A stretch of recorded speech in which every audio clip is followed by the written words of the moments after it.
पिछली वीडियो यानी कि लेक्चर 3 में हमने ये देखा था कि किस तरह प्लासी का युद्ध होता है, किस तरह जो है अंग्रेज सिराजुद्दौला के साथियों को लालच देकर अपनी तरफ मिलाकर सिराजुद्दौला को पराजित कर देते हैं। तो सबसे पहले हम ये देखा था कि भारत में सबसे पहले पुर्तगाल आए थे, उसके बाद डच आए थे, उसके बाद ब्रिटिश आए थे, और जो चौथे जो यूरोपीय देश थे भारत में आने वाले वो डेनिश थे। यानी कि डेनिश जो है ब्रिटिश और फ्रांसीसियों के बीच में आए थे, यानी कि ब्रिटिश के आने के बाद और फ्रांसीसियों के आने से पहले। तो भारत में व्यापार हेतु अंग्रेज तथा फ्रांसीसियों के बीच डेनिश आए थे। डेनिश 1616 में भारत आए थे और इन्होंने 2 व्यापारिक कोठियों का निर्माण भारत में कराया था। कहाँ पे? एक ट्राकेबर जो कि तमिलनाडु में है, 1620 ईस्वी में हुआ था। इनकी जो दूसरी व्यापारिक कोठी थी वो श्री रामपुर में थी, जो कि पश्चिम बंगाल में है। 1676 ईस्वी में इन्होंने बनाया था और 1745 में ये अपने व्यापारिक कोठियों को अंग्रेजों को बेचकर वापस चले गए। यानी कि ज़्यादा समय तक भारत में नहीं रहे, क्योंकि उस समय अंग्रेजों का प्रभुत्व काफ़ी बढ़ता ही जा रहा था। क्योंकि ये जो राजा थे भारत में, उनको आपस में लड़ा के या फिर ये पता करते थे कि उनका विरोधी कौन, दुश्मन को, और दुश्मन को मिला के फिर दोनों मिलके सामने वालों को हरा के जो है ये तरह तरह के संधि करके भारत को अपने कब्जे में लेते चले जा रहे थे।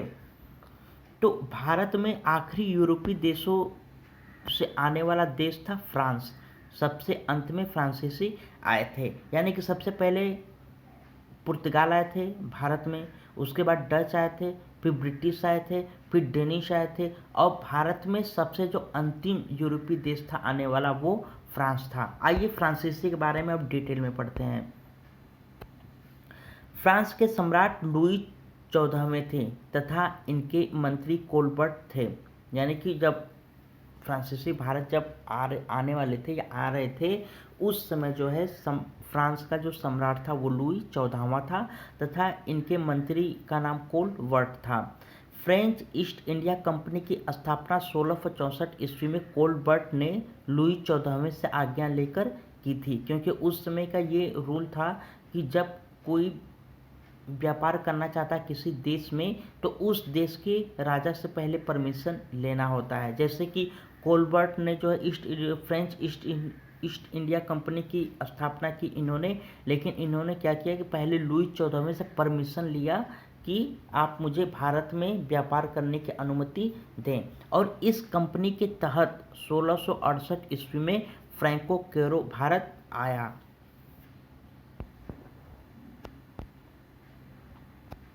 और एक नाम बार बार आएगा डुप्ले का। डुप्ले बहुत ही राजनीतिक ढंग से जो है, जैसे अंग्रेज राजनीतिक ढंग से अपने काम को निकाल रहे थे, डुप्ले भी उसी में था। और डुप्ले जो है भारत में सहायक संधि का जन्मदाता कहा जाता है। डुप्ले को भारत में सहायक संधि का जन्मदाता कहा जाता है। लेकिन जो है भारत में विस्तार व प्रयोग लॉर्ड वेलेस्ली ने किया था। यानी कि जन्मदाता कौन? डुप्ले है, लेकिन इस सहायक संधि का प्रयोग जो है भारत में किसने किया था? लॉर्ड वेलेस्ली ने किया था। लॉर्ड वेलेस्ली कौन था? ये ब्रिटिश था। और डुप्ले कौन था? ये फ्रांसीसी था। आइए इनके बारे में डिटेल में पढ़ते हैं अभी कि 1668 में ही सूरत में पहला फ्रांसीसी व्यापारिक कोठी तथा 1674 में मछलीपट्टनम में दूसरी व्यापारिक कोठी खुली। फ्रांसीसियों का मुख्यालय पांडिचेरी में था। फ्रांसीसियों की बस्ती पांडिचेरी पर डचों ने कब्जा कर लिया था। जो फ्रांसीसियों की जो बस्ती थी पांडिचेरी में, उस पर डचों ने कब्जा कर लिया। लेकिन 1697 में रिज्विक संधि होने पर डचों को पांडिचेरी फ्रांसीसियों को वापस करना पड़ा, और 1674 में मार्टिन ने पांडिचेरी शहर की स्थापना की थी। यानी कि 1674 इसमें मार्टिन, जो पांडिचेरी शहर है, इसकी स्थापना मार्टिन ने की थी। भारत में फ्रांसीसी बस्तियों का वास्तविक संस्थापक मार्टिन था। यानी कि जिस तरह से भारत में पुर्तगाली सत्ता का जो वास्तविक संस्थापक वो अल्बुकर्क था, उसी तरह जो है भारत में वास्तविक फ्रांसीसी बस्तियों का जो निर्माण करने वाला था, जो संस्थापक था, वो मार्टिन था। 1692 ईस्वी में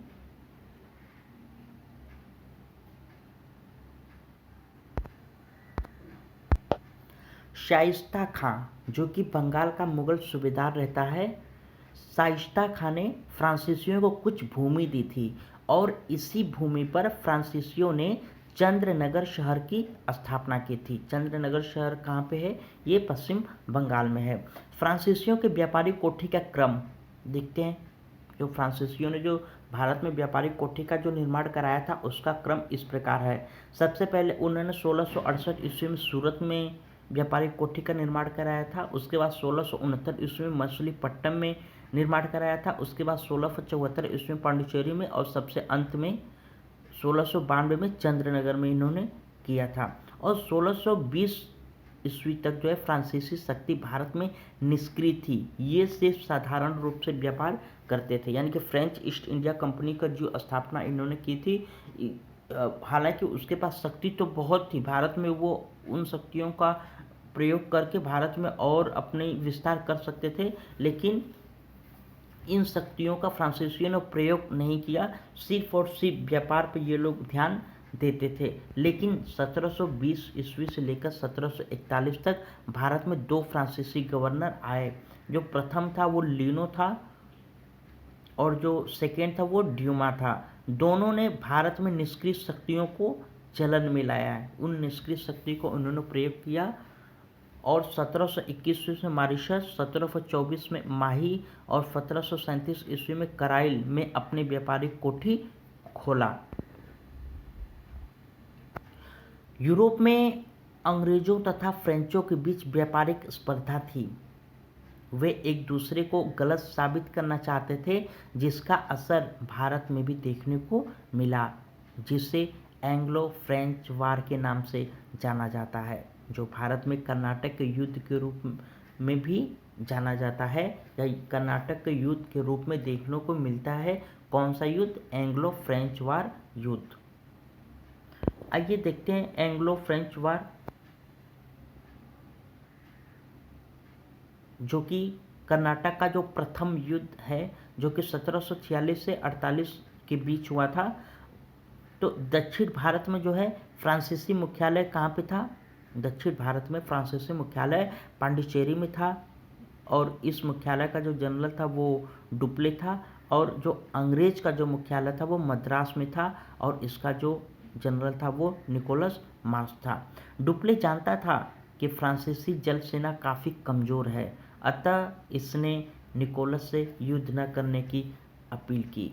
डुप्ले जो कि फ्रांसीसी था, ये जानता था कि इसकी जो जल सेना है वो काफ़ी कमज़ोर है, इसके लिए यह ब्रिटिश यानी कि निकोलस से युद्ध नहीं कर पाएगा। इसके लिए इसने कहा कि हम आपसे युद्ध नहीं करना चाहते हैं, प्लीज़ आप मुझसे युद्ध न करें।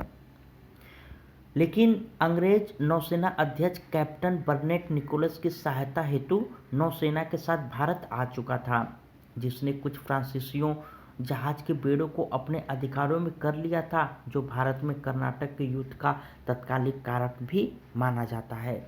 निकोलस ने डुप्ले का पत्र ठुकरा दिया, यानी कि उन्होंने जो रिक्वेस्ट किया था, डुप्ले ने रिक्वेस्ट किया था कि आप मुझसे युद्ध मत करिए, उस रिक्वेस्ट को निकोलस ने ठुकरा दिया, जिससे डुप्ले ने मद्रास के नवाब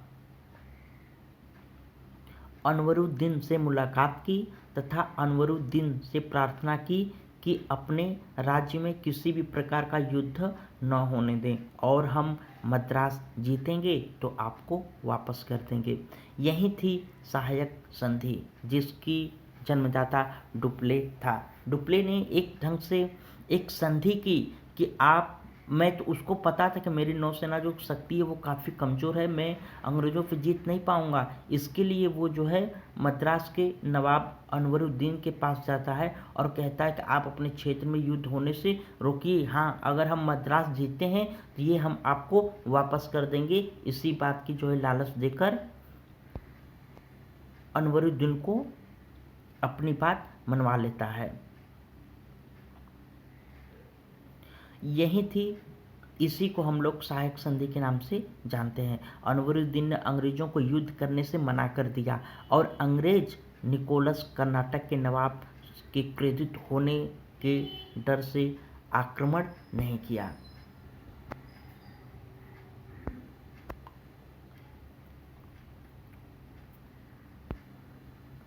यानी कि जो डुप्ले ये अनवरुद्दीन थे, ये मद्रास के साथ साथ ये कर्नाटक के भी नवाब थे। उसके बाद मॉरिशस का जनरल ला वुडोने को अपनी सहायता हेतु भारत बुलाया और ला वुडोने ने डुप्ले के साथ मिलकर मद्रास पर कब्जा कर लिया। डुप्ले मद्रास को कभी भी वापस नहीं करना चाहता था, क्योंकि मद्रास में अंग्रेजों का व्यापारिक कोठी या मुख्यालय था, लेकिन ला वुडोने ने 4 लाख पाउंड फिरौती लेकर मद्रास वापस कर दिया। जब वापस कर जा रहा था तभी डुप्ले ने मद्रास पर कब्जा कर लिया, दोबारा आक्रमण करके। और इसी समय डुप्ले ने कई अंग्रेजों को बंदी बना लिया, जिसमें से एक था कौन? रॉबर्ट क्लाइव भी था। यानी कि रॉबर्ट क्लाइव को भी डुप्ले ने बंदी बना लिया था। मद्रास का नवाब अनवरुद्दीन को क्रोधित हो गया, क्योंकि डुप्ले ने अंग्रेजों के युद्ध से बचने हेतु अनवरुद्दीन से प्रार्थना किया था कि आप अपने क्षेत्र में युद्ध मत होने दीजिए, लेकिन युद्ध की शुरुआत किसने कर दी? डुप्ले ने ही कर दिया और रॉबर्ट क्लाइव को इसने बंधक भी बना लिया। तो अनवरुद्दीन के पुत्र महफूज खां तथा पैराडाइज, जो कि डुप्ले का सेनापति था, के बीच युद्ध हुआ। कहाँ पे हुआ था? सेंट थोमे नामक स्थान पर 1748 ईस्वी में, जिसमें महफूज खां पराजित हुआ और डुप्ले ने मद्रास पर पूरी तरह कब्जा कर लिया। 1748 में ही एक संधि हुई जिसके तहत ए ला शॉपल संधि के नाम से जाना जाता है, जिसमें डुप्ले को मद्रास वापस अंग्रेजों को देना पड़ा। बदले में डुप्ले को दक्षिण अमेरिका का लुइसबर्ग स्थान फ्रांसीसियों को मिला। कर्नाटक के प्रथम युद्ध को सेंट थोमे के नाम से भी जाना जाता है, क्योंकि युद्ध इसी स्थान पर हुआ था। कर्नाटक का प्रथम युद्ध ए ला शॉपल के संधि से समाप्त हो जाता है। और ए ला शॉपल संधि क्या रहता है कि जो उड़ीसा रहता है, यह अंग्रेजों को डुप्ले को देना पड़ता है और इसके बदले में जो है डुप्ले को कहाँ पे ज़मीन मिलती है? दक्षिण अमेरिका के लुइसबर्ग स्थान पर ज़मीन मिलती है। कर्नाटक का प्रथम युद्ध का एक मुख्य कारण यूरोप में चल रहे ऑस्ट्रिया के उत्तराधिकार के प्रश्न के कारण दूसरे कैप्टन बर्नेट ने फ्रांसीसी जहाज को अपने कब्जे में कर लिया था। कर्नाटक के प्रथम युद्ध के तुरंत बाद कर्नाटक का दूसरा युद्ध भी होता है, क्योंकि कर्नाटक का प्रथम युद्ध बिना परिणाम के समाप्त हो गया था तथा मद्रास वापस अंग्रेजों को मिल गया था तथा फ्रांसीसी तथा अंग्रेजों के बीच व्यापारिक प्रतिस्पर्धा अपने चरम सीमा पर थी। तो आइए देखते हैं कर्नाटक का जो सेकेंड युद्ध था, जो कि 1749 से लेकर 1754 के बीच में हुआ था। मतलब 1754 में स्टार्ट हुआ था और कब तक चलता रहा? 1754 तक। तो आइए देखते हैं इसके बारे में कि कर्नाटक का जो दूसरा युद्ध था, भारत में हैदराबाद में उत्तराधिकार हेतु युद्ध हो रहा था। यानी कि कर्नाटक का जो दूसरा युद्ध था वो भारत में हैदराबाद में उत्तराधिकार हेतु युद्ध हो रहा था, मुजफ्फर जंग तथा नासिर जंग के बीच में। यानी कि कर्नाटक का जो दूसरा युद्ध था वो मुजफ्फर जंग तथा नासिर जंग के बीच में हो रहा था। कर्नाटक में भी ऐसा ही था। चंदा साहब तथा अनवरुद्दीन के बीच डुप्ले ने चंदा साहब तथा मुजफ्फर जंग की सहायता कर आम्बुर के युद्ध में अनवरुद्दीन की हत्या करा दी तथा अनवरुद्दीन कौन रहता है? कर्नाटक का नवाब रहता है। और आम्बुर का युद्ध कब होता है? 3 अगस्त 1749, जिसमें क्या होता है कि डुप्ले जो है अनवरुद्दीन की हत्या करवा देता है तथा कर्नाटक का नवाब चंदा साहब को बना दिया। डुप्ले ने क्या किया, कर्नाटक का नवाब चंदा साहब को बना देता है। डुप्ले ने कुछ फ्रांसीसियों को मुजफ्फर जंग की सहायता हेतु भेजा, लेकिन ये रिश्वतखोर निकले और नासिर जंग की सहायता कर मुजफ्फर जंग को बंदी बना लिया। जब ये बातें डुप्ले को पता चला तो डुप्ले ने नासिर जंग के कुछ अधिकारियों को रिश्वत देकर अपनी तरफ मिला लिया और नासिर जंग के अधिकारियों द्वारा ही नासिर जंग की हत्या करवा दी। यानी कि नासिर जंग के जो अधिकारी थे उन्हीं के द्वारा ही उनको पैसे देके नासिर जंग की हत्या करवा दी और हैदराबाद के नवाब मुजफ्फर जंग को बना दिया। डुप्ले ने साहसी सेनापति बुस्सी को नासिर जंग के साथ भेजा। रास्ते में नासिर जंग की हत्या करा दी गई और बुस्सी ने नासिर जंग के भाई सलावत जंग के भाई को हैदराबाद का नवाब बना दिया। कर्नाटक के द्वितीय युद्ध को आम्बोर का युद्ध भी कहते हैं। जो कर्नाटक का जो द्वितीय युद्ध है इसको आम्बोर का युद्ध भी कहते हैं। थॉमस सैंडर्स ने त्रिचनापल्ली के घेरे में असफल कर दिया। उसी समय डुप्ले ने आरकाट और कुछ किया आरकाट की ओर कुछ किया, लेकिन रॉबर्ट क्लाइव ने थॉमस सैंडर्स को आरकाट पर कब्जा करने को कहा तथा दोनों मिलकर 1751 में आरकाट पर अपना प्रसिद्ध घेरा डाला और इसी समय रॉबर्ट क्लाइव 53 दिन तक बिना कुछ खाए पिए घेरे में डटा रहा, जिससे इसके ख्याति में वृद्धि हुआ। यही कारण था कि डुप्ले को वापस आना पड़ा। डुप्ले भारत में बार बार युद्ध करता था जो फ्रांसीसी सरकार के नियम के खिलाफ था, अतः फ्रांसीसी सरकार ने डुप्ले को वापस बुला लिया और डुप्ले के स्थान पर भारत में गोडेह्यू को भेज दिया, जिसके माध्यम से पांडिचेरी की संधि हुई, जिसके तहत दोनों यूरोपीय देश एक दूसरे के विजित प्रदेश वापस कर देंगे। यानी कि ये दोनों एक दूसरे के जो प्रदेशों को जीता हुआ है, जिन पे कब्जा किया हुआ है, ये एक दूसरे प्रदेश को वापस कर देंगे। मतलब मद्रास फिर अंग्रेज़ों को वापस मिल जाएगा और कंजौर का कुछ क्षेत्र फ्रांसीसियों को मिल जाएगा। देखिए, फ्रांसीसी सरकार ने यहीं पर सबसे भारी गलती की थी कि डुप्ले बहुत अच्छा काम कर रहा था अपने विस्तारवादी नीति में, लेकिन इसके लिए तो युद्ध करना ही पड़ता था। लेकिन इसी युद्ध से जो है ये युद्ध नहीं, ऐसा युद्ध नहीं चाहते थे फ्रांसीसी सरकार, इसके लिए डुप्ले को वापस बुला लिया, जिससे कि फ्रांसीसियों का पतन का भी एक कारण बनता है।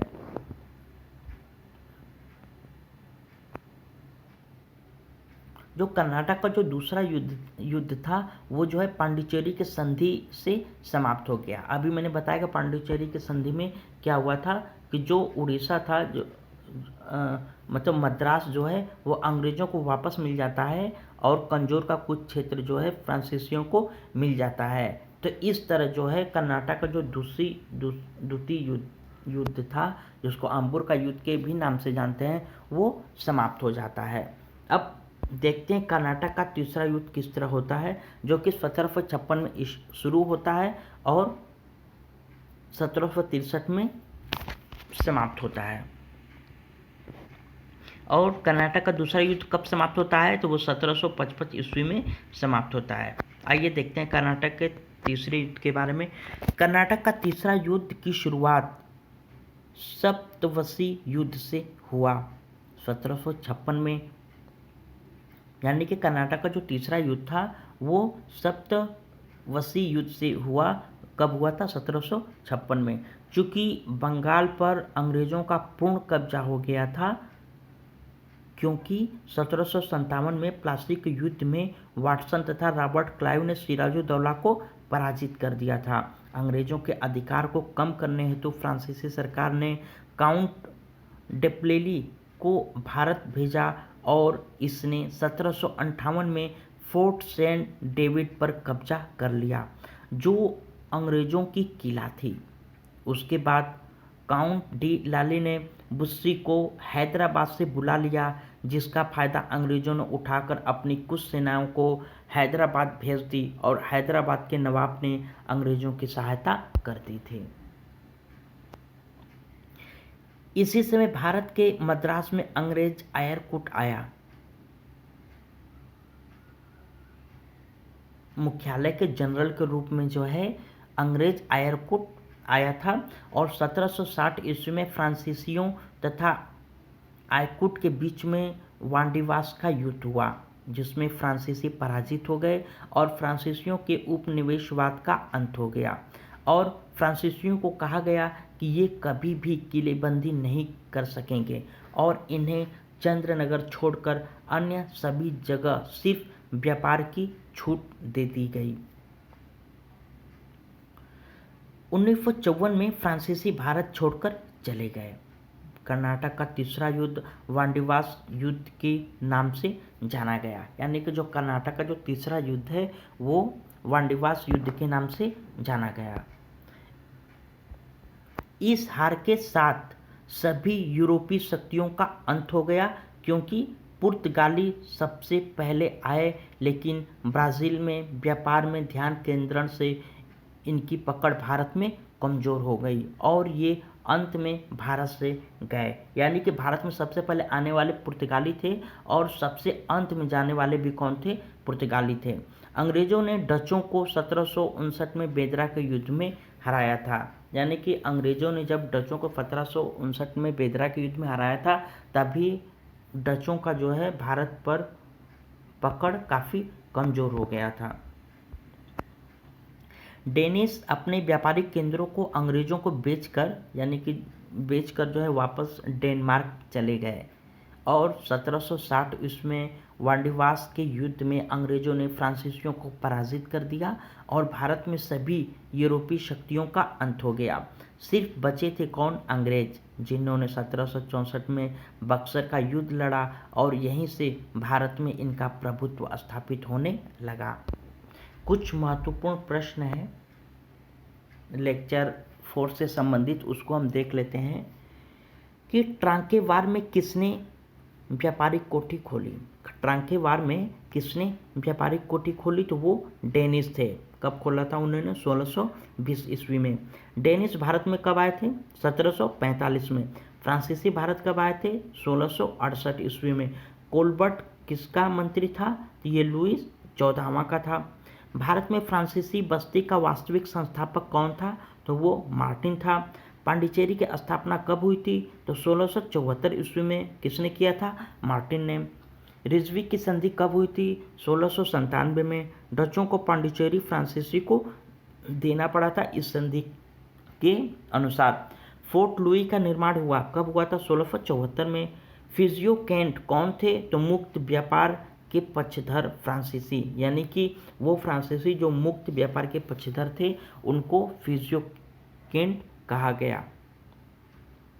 इंटरपोलर किसको कहा जाता था? तो एशिया में मुक्त व्यापार करने वाले अंग्रेजों को जो है इंटरपोलर कहा जाता था। लिनो और ड्यूमा कहाँ के थे? ये लिनो और ड्यूमा ये फ्रांसीसी थे, ये फ्रांस के थे। अंबुर का युद्ध कब हुआ था? तो 3 अगस्त 1749 में। पांडिचेरी की संधि कब हुई थी? तो पांडिचेरी की संधि 1755 ईस्वी में हुआ था गढ़ियों द्वारा। आर्काट का घेरा कब हुआ? 1755 ईस्वी में थॉमस सैंडर्स व क्लाइव के द्वारा। सेंट थोमे कर्नाटक का प्रथम युद्ध कब हुआ था? तो 1748 ईस्वी में। वांडीवास का युद्ध कब हुआ था? 1760 ईस्वी में। इस्तादो द इंडिया पुर्तगाली कंपनी की स्थापना कब हुई थी? 1498 में। अंग्रेजी ईस्ट इंडिया कंपनी की स्थापना कब हुई थी? 1599 में, लगभग 1600 ईस्वी में। डच ईस्ट इंडिया कंपनी की स्थापना कब हुई थी? 1602 ईस्वी में। डेनिश ईस्ट इंडिया कंपनी की स्थापना 1616 में हुई थी और फ्रांस ईस्ट इंडिया कंपनी की स्थापना 1674 में हुआ था और स्वीडिश ईस्ट इंडिया कंपनी की स्थापना 1631 में हुआ था। जो कि कब तक रहा था, 1813 तक रहा था। आइए हम ये देख लेते हैं कि भारत में यूरोपियों के आने का क्रम क्या था। तो सबसे पहले भारत में पुर्तगाल आते हैं, उस कब आते हैं, 1498 में। उसके बाद डच आते हैं 1596 में। उसके बाद ब्रिटिश आते हैं 1608 ईस्वी में। उसके बाद डेनिश आते हैं 1616 ईस्वी में। और उसके बाद फ्रांसीसी आते हैं 1668 ईस्वी में। यानी कि भारत में उपनिवेशवाद हेतु सबसे अंत में फ्रांसीसी भारत आते हैं। और भारत से यूरोपियों को जाने का क्रम क्या था कि सबसे पहले डेनिश चले जाते हैं। उसके बाद डेनिश कब जाते हैं, 1745 ईस्वी में। उसके बाद डच जाते हैं 1795 ईस्वी में। उसके बाद अंग्रेज जाते हैं 1948 ईस्वी में। और उसके बाद फ्रांसीसी जाते हैं 1954 ईस्वी में। और सबसे अंत में पुर्तगाली जाते हैं 1961 में। ये जो है लक्षद्वीप को छोड़कर जाते हैं। तो पुर्तगाली सबसे पहले भारत में आने वाले पुर्तगाली थे, और सबसे अंत में जाने वाले भी कौन था, वो पुर्तगाली थे। तो फ्रेंड्स, ये वीडियो आपको कैसा लगा प्लीज़ आप कमेंट करके बताइएगा। अगर वीडियो आपको अच्छा लगा तो लाइक करिएगा, और अच्छा नहीं लगा हो तो डिसलाइक करिएगा। Thank you very much for watching this video.